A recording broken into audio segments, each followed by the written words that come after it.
Let's bring in our guest who joins us in studio to talk more about this. We are so pleased to be joined by Glen Downs, the Chief of Staff to Congressman Walter B. Jones of North Carolina. Glen, it's great Walter would spring you from Washington and allow you to visit our South Florida anchor desk. Well, there's more sanity in South Florida than in Washington, so I'm glad to be here. Well, let's talk about what's going on this morning in the House Republican Conference.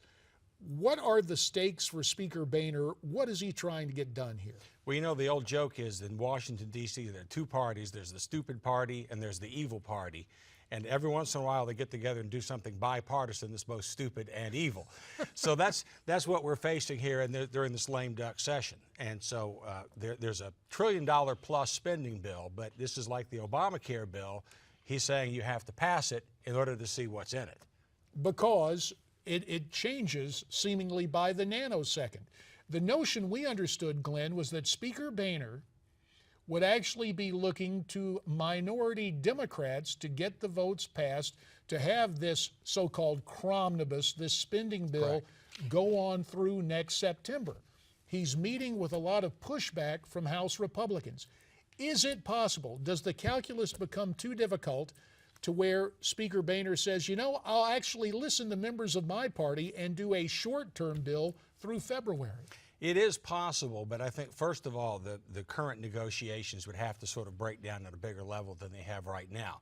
The spending level in this has been more or less set, is my understanding, that the House and Senate, Democrat, Republican appropriators have agreed on how monies to be spent. But the problem is this policy issue about immigration enforcement and Mr. Obama's new initiative to unilaterally grant amnesty to groups of people, or to not enforce the immigration laws to groups of people. So that's what the big pushback is.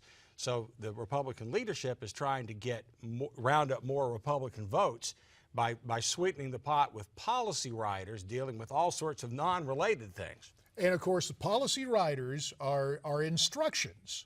Ironically, that's really what the anti-amnesty crowd wants, explicit instructions on how money can be spent, and yet Speaker Boehner and Chairman Rogers say, oh, no, the money spent on new citizens comes through fees, so we don't feel comfortable offering that kind of instruction. Is that a topic or a point where the Speaker can be brought around to the thinking of more immigration hawks? I think so, but if after everything else first doesn't work. So here's the irony. As you see it, we've got a minute left in this segment. The political calculus is still such that Speaker Boehner will look to members of the other party to sustain this spending if he's unsuccessful in getting Republicans to rally around this bill. I think that's correct. I think he wants to do what it takes to get this bill passed, and if it's possible to do it that way, that's the way it'll happen. Well, we will monitor developments. Of course, your boss is sitting in that meeting. Not that we would ask him to violate any secrets, but as you keep monitoring this situation, let us know what is transpiring. And Glen Downs, in your own inimitable fashion, with your permission, I'm going to have to steal that line when I go out to speak about the stupid party, the evil party, and when they get together, things can turn both stupid and evil. Thanks very, very much for your time. Great. So, you heard it from Glen Downs. What do you think is going to happen? Will the Speaker rely on Democrats to pass this spending bill? Is that a good thing? Tweet me your response at Newsmax TV, #America's Forum. To do so, we depart from political theory and get into the practice of politics and public policy. We're so pleased to welcome back on set the Chief of Staff to Congressman Walter B. Jones of North Carolina. That Republican congressman is ably assisted by Chief of Staff Glen Downs. Glen, we got a little bit of what Dr. Gruber had to say. Your initial reaction to that? Well, my initial reaction was he's apologizing for being caught telling the truth. So he clearly meant seriously everything he said on this earlier tape, and he's now trying to do the political mea culpa. So you have the apology, and then now a pivot to revision to say he was right all along. Basically, it'll be his MO. Something like that, yeah. Now, constitutionally, this is one of the roles of Congress, correct? Correct, absolutely. You know, the Congress is the first branch of government. It's mentioned that it is first amongst equals.